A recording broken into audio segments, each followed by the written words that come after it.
오늘 그 아마존 단기 선교 팀이 출발하게 되는데 다음 주 수요일 날 돌아오는 걸로 그렇게 제가 알고 있습니다. 그래서 오늘 이번 주하고 다음 주하고 이제 제가 오늘과 내일 그리고 다음 주는 수요일과 목요일 제가 새벽에 또 이렇게 새벽을 인도하게 되는데요. 사사기의 말씀이 지금 아니고 시편의 말씀을 지금 함께 오늘부터 이제 살펴보려고 합니다. 다시 2주가 지나고 이제 그 다음이 되면 3주째 다시 사사기로 돌아가도록 하겠습니다. 양해해 주시면 감사하겠습니다. 시편 말씀에는 표제어라고 하는 것이 처음에 앞부분에 있습니다.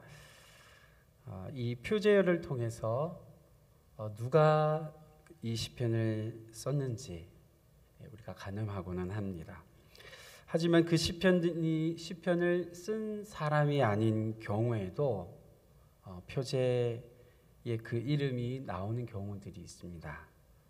시편이 처음 지어질 때 지은이가 자신의 이름을 표제에 기록을 하지는 않았지만 후대 사람들이 생각을 했을 때에 이 아름다운 시편의 내용에 또 감동도 받고 때로는 그것을 읊조리거나 또 그것을 노래하고 또 그것을 기도하는 가운데에 의견이 모아지는 겁니다. 이분이 쓰신 것 같다. 이분이 쓰신 것이 틀림이 없다인 것입니다. 그래서 그렇게 해서 덧붙여진 표제에 그 이름이 덧붙여진 시편들도 있습니다. 그런데 오늘 시편을 보게 되면 오늘 말씀을 보게 되면 이 표제어가 없습니다. 누가 기록을 했는지 그리고 언제 또 어떤 상황에서 기록이 된 것인지 그래서 짐작하기가 쉽지는 않습니다. 하지만 분명한 것이 한 가지 있는데 그것은 오늘 시편이 하나님께서 이 명령하신 명절들, 절기들 특별히 6월절에 예배를 드리는 가운데에서 이 시편이 불려졌다라고 하는 사실입니다. 누가 이 시편을 썼는지는 알지 못했지만 6월절을 비롯한 하나님의 그 절기들 가운데 노래로 불려졌으니 사람들에게 아마도 잘 알려진 그런 시였던 것 같습니다. 그리고 오늘 시편을 형식적으로 보게 되면은 모두 10절로 되어 있습니다. 그래서 1절부터 10절까지 그 히브리어 이 원어의 그 알파벳 순서로 이렇게 기록이 되어 있는 특징이 있습니다. 그래서 영어식으로 하면 A, B, C, D 이렇게 해서 순서대로 그런 형식적으로 볼 때는 그렇게 되어 있습니다. 저희가 한글 성경에는 그런 것이 묻어나지는 않습니다만 그렇습니다. 그래서 아마 이렇게 생각할 수 있겠죠. 암송을 하거나 또 즐겨 부르기에 아주 유용했을 것이라고 생각해 볼 수 있습니다. 그리고 또 한 가지는 내일 우리가 함께 살펴볼 112편의 말씀, 그 시편과 112편 시편과 많이 닮아 있습니다. 내용과 형식에 있어서 닮아 있어서 쌍둥이 시편이다라고 그런 별명도 붙여진 시편입니다.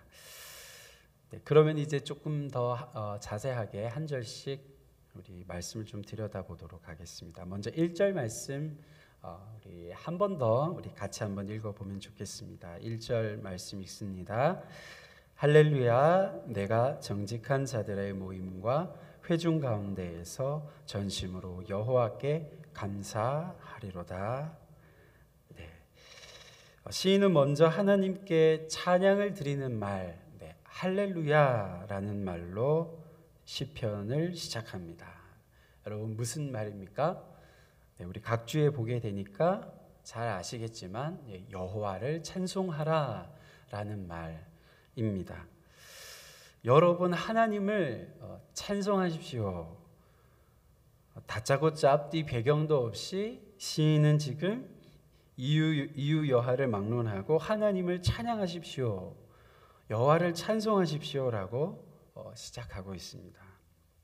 여기서 우리가 한 가지 생각해 보게 되는 것이 있습니다. 하나님을 찬송하는 것은, 하나님을 찬양하는 것은 우리의 마땅한 그런 마땅한 바라고 하는 것입니다. 의무 이상의 어떠한 그런 마땅한 이유가, 마땅한 바가 있다라고 하는 겁니다. 내가 살아가는 동안에 하나님을 찬양해야 하는 것이고, 그리고 찬양할 수밖에 없다라는 것을 이 부분에서 생각해 볼 수 있습니다. 내 속에서 저절로 우러나오는 고백이 있어야 한다는 것을 또한 생각해 볼 수 있습니다. 하나님을 찬양하는 고백이 어쩌면 믿음의 사람을 설명해 주는 그러한 것이다라고도 생각해 볼 수 있습니다. 그런데 시인은 어떤 자들이 모인 곳에서 여호와께 감사를 드리겠다고 고백하고 있는데요. 어떤 자들이 모인 곳이라고 말하고 있느냐 하면은 정직한 자들이 그들의 모임과 회중 가운데서 여호와께 감사하겠다라고 고백하고 있음을 볼 수 있습니다. 어떤 사람들이 하나님께 감사드릴 수 있다는 것입니까? 정직한 자들이, 정직한 사람들이 감사드릴 수 있습니다. 말하고 있습니다. 하나님의 사람에게서 나타나는 특징이라고 할 수 있을 것입니다. 정직한 사람들입니다. 그런 정직한 사람들이 하나님께 진정 감사를 드리는 삶을 살게 됨을 생각해 볼 수 있습니다. 여러분 어떠십니까? 오늘날 세상을 살아가다 보면은 정직하게 사는 것이 쉽지 않은 것을 보게 됩니다. 정직보다는 이득을 따라서 살라는 그러한 유혹의 손길들이 우리 앞에 이렇게 불쑥불쑥 그 손을 내밀게 되는 것을 봅니다. 좀 손해를 보더라도 조금이 아닙니다. 조금의 손해가 아니라 믿음으로 살면 손해 볼 때가 덜어 또는 자주 있습니다. 그렇다 할지라도 믿음의 사람은 정직의 길을 떠나지 않는다는 것이 오늘 시인의 고백 속에서 어떤 우리가 생각해 볼 수 있는 부분입니다. 이렇게 생각하면 믿는 것이 쉽지만은 않구나 생각할 수 있습니다. 하지만 정직한 자에게 오늘 시편에서 너무나도 좋은 점이 있는 것을 또한 시인은 우리들에게 들려줍니다. 시인과 같은 그러한 믿음의 사람들처럼 하나님께 감사를 드리는 그러한 마음이, 그러한 고백을 하나님께 드리고 또 정직한 그러한 삶을 살아가는 사람들에게 하나님께서 주신다라는 사실입니다. 하나님께 감사를 드리고 싶은 마음이 그 속에서, 그 사람의 심령 가운데에서 샘솟는다는 것을 이야기합니다. 그것도 그냥 감사하는 것이 아니라 전심으로라고 기록을 하고 있는 것을 보게 됩니다. 온 마음을 다해서 하나님께 감사드리고 싶은 마음을 가지게 된다는 것을 우리는 또 볼 수가 있습니다. 그리고 이어지는 2절서부터 4절까지의 말씀에는 하나님의 행하심이 크고 존귀하고 또 하나님의 그 의로우심이 영원한 것을 노래하고 있는데요. 우리 2절 말씀 한 번 더 같이 읽어보겠습니다. 읽겠습니다. 여호와께서 행하시는 일들이 크시오니 이를 즐거워하는 자들이 다 기리는도다. 네, 하나님께서 행하시는 일은 너무 놀라운 일이어서 하나님께서 행하시는 일을 보고서 기뻐하는 사람은 그것을 어떻게 한다고 이야기하고 있습니까? 여기서 기리는도다, 다 기리는도다라고 한다는 것입니다. 근데 이 기리는도다라는 말을 원어를 보게 되면 연구한다라는 말이라고 합니다. 그러니까 연구한다는 말, 다 하나님의 그 의로우신 하나님의 그 크신 일들을 즐거워할 뿐만 아니라 연구한다라고 시인은 말하고 있습니다. 하나님께서 행하시는 그 역사, 하나님께서 행하시는 그 일들이 믿는 사람들에게는 무엇이라는 겁니까? 연구 대상이 되기도 한다라고 이야기하고 있습니다.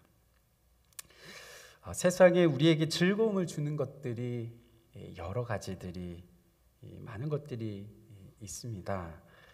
그러나 믿음의 사람들은 그러한 많은 것들 우리가 누리고 또 우리가 살아가면서 경험하게 되는 많은 것들보다도 무엇을 더 즐거워한다고 이야기하고 있냐면 하나님의 행하신 일들, 하나님의 그 행적들을 보고서 즐거워하고 그리고 더 나아가서는 그것을 연구한다는 겁니다. 그것이 무엇일까? 왜 그럴까? 들여다보고 생각하고 연구한다는 겁니다.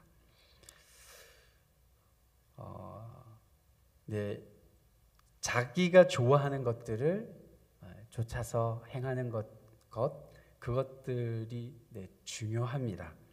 그것이 또 필요하고요. 하지만 그것보다도 더 중요한 것이 또 있다고 시인이 이야기하고 있는 거죠. 하나님의 행하시는 일들을 보고 즐거워하고 연구하는 것이 중요하다라고 우리들에게 들려줍니다. 세상의 모든 즐거움보다 그리고 하나님의 일과 하나님을 즐거워하여 그것을 연구하기 위해 몰두하는 자들이 믿음의 사람들이고 그리고 시인과 같은 고백을 드리는 자들이 된다라고 우리들에게 들려줍니다. 3절 말씀인데요. 우리 3절 또 같이 읽어보겠습니다. 그의 행하시는 일이 존귀하고 어미하며 그의 의의가 영원히 서 있도다. 시인은 하나님의 행하시는 일들을 내가 왜 즐거워하는지를 그 이유를 3절에서 고백하고 있는 것을 보게 됩니다. 또 이어서 4절 말씀 우리 같이 읽어볼까요? 4절입니다. 그의 기적을 사람이 기억하게 하셨으니 여호와는 은혜로우시고 자비로우시도다. 하나님의 기적, 하나님께서 행하시는 그 일의 기적을 4절을 보니까 사람이 기억하게 하셨다고 기록하고 있습니다.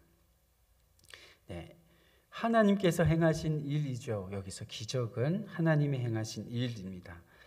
구체적으로는 뒤에 이어 나오는 말씀들을 보게 될 때 무엇이냐면 하나님께서 종살이하던 이스라엘 그 백성들을 출애굽하게 하여서 하나님의 백성 삼으시고 가나안 땅까지 인도하신 일을 기적이라고 이야기하고 있습니다. 하나님께서는 당시 강대국이었던 이 애굽 사람들을 당신의 백성으로 삼지 않으십니다. 오히려 노예살이를 하던 이스라엘 사람들을 그의 백성으로 삼으셨습니다. 세상에서는 강자가 선택을 받습니다. 하지만 하나님은 그와 같은 세상의 논리와 정반대의 행동을 하십니다. 어떤 자들을 택하십니까? 약한 자들을 부르시고 그들을 택하십니다. 그처럼 약한 자를 자신의 백성으로 삼으십니다. 우리가 강아지를 키워 보셨는지 모르겠습니다만 강아지를 고를 때 어떻습니까? 튼실하고 똘똘해 보이는 녀석을 고르지 않겠습니까? 그런데 하나님은 이를테면 제일 약해 보이는 녀석을, 제일 힘이 없어 보이는 녀석을 이렇게 탁 집어서 데려오셨다는 것입니다. 이것이 은혜이라고 시인은 이야기하고 있습니다.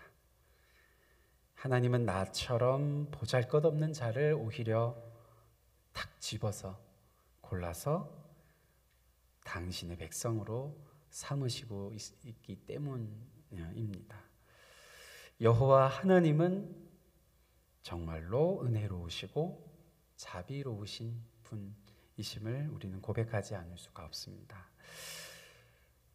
그리고 이 5절과 6절 말씀 제가 읽어드리겠습니다. 여호와께서 자기를 경외하는 자들에게 양식을 주시며 그의 언약을 영원히 기억하시리로다. 그가 그들에게 문나라의 기업을 주사 그가 행하시는 일의 능력을 그들에게 알리셨도다. 하나님께서는 광야를 지나는 이스라엘 자손들에게 먹을 것을 주셨습니다. 양식을 주셨습니다. 무엇을 주셨지요? 만나와 메추라기라고 하는 것을 내려주셨습니다. 또 뿐만 아닙니다.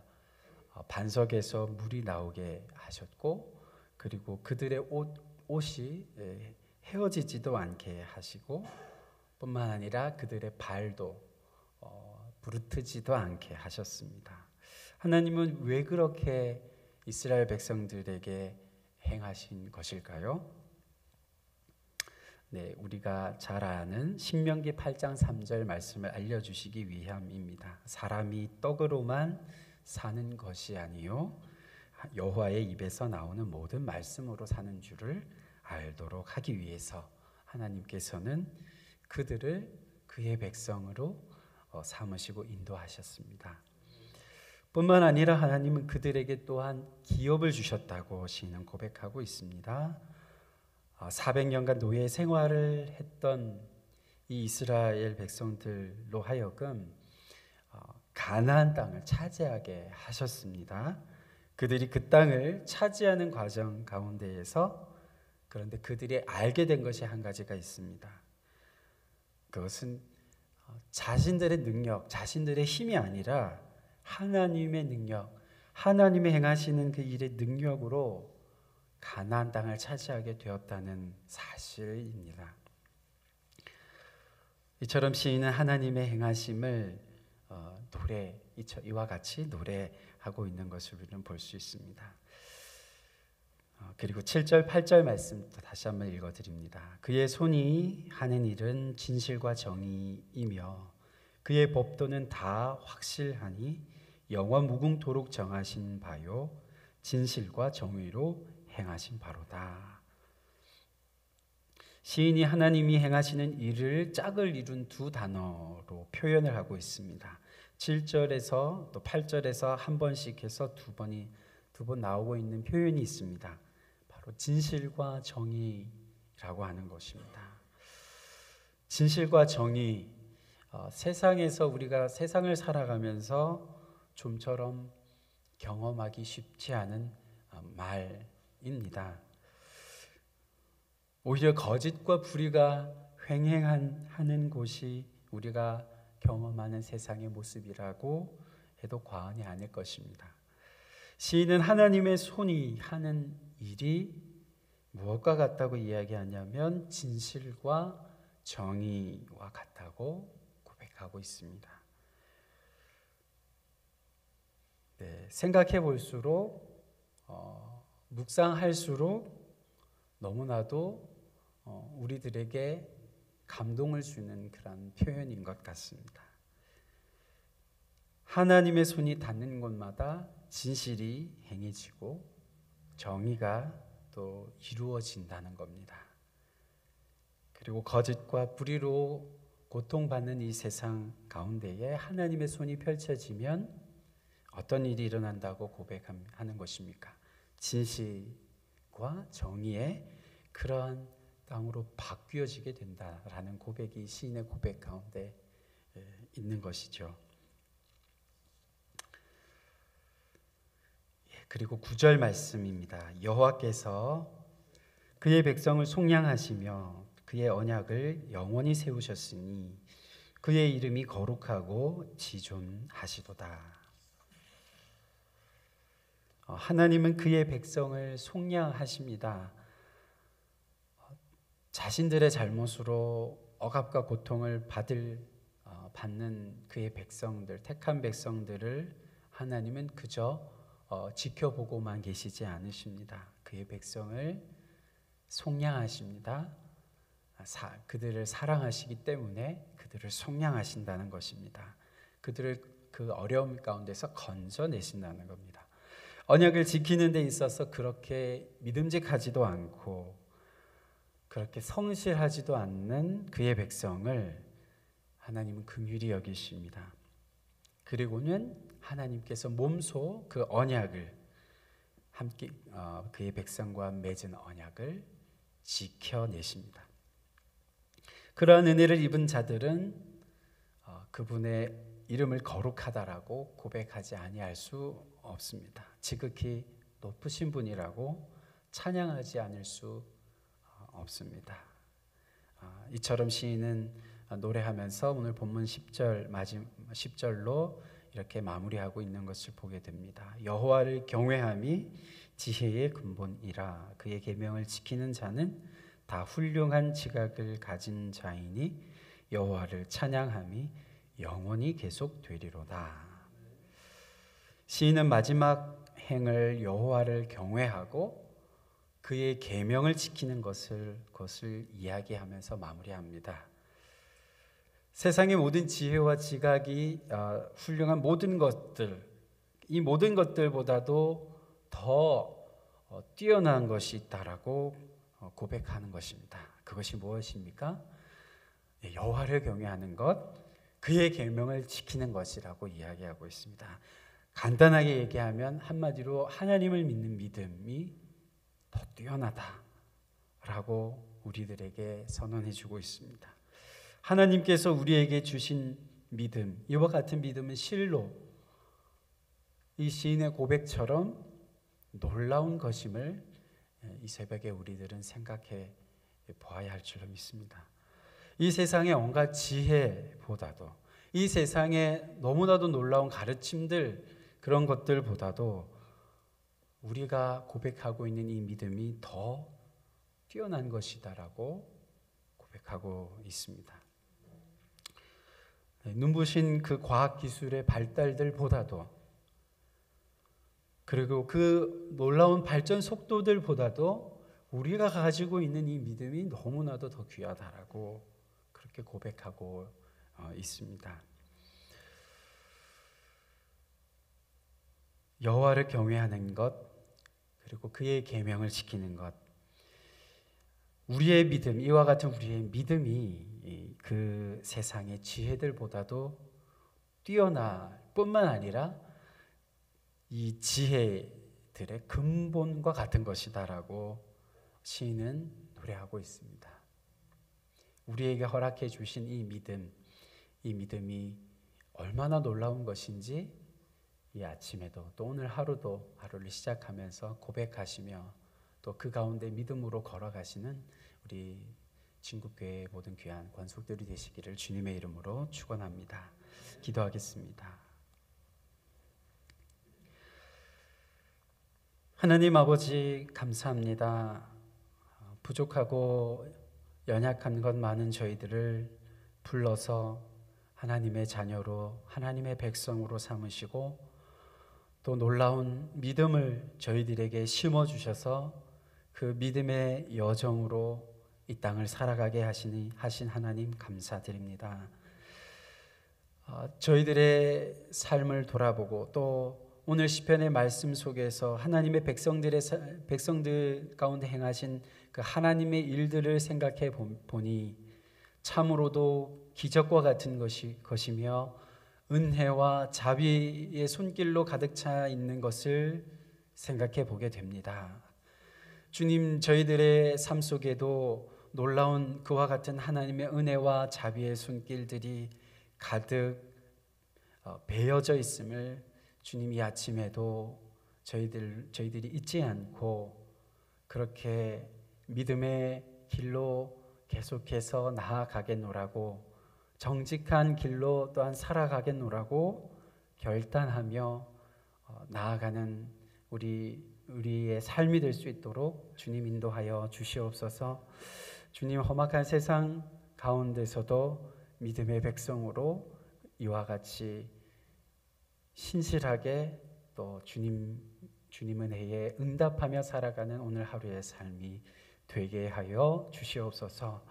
주님, 간절한 기도의 제목으로 또 기도를 드리며 나아가는 이후의 시간들 가운데도 하나님께서 그 기도를 들으시고 신실하게 응답하여 주실 것을 또한 믿고 감사를 드립니다.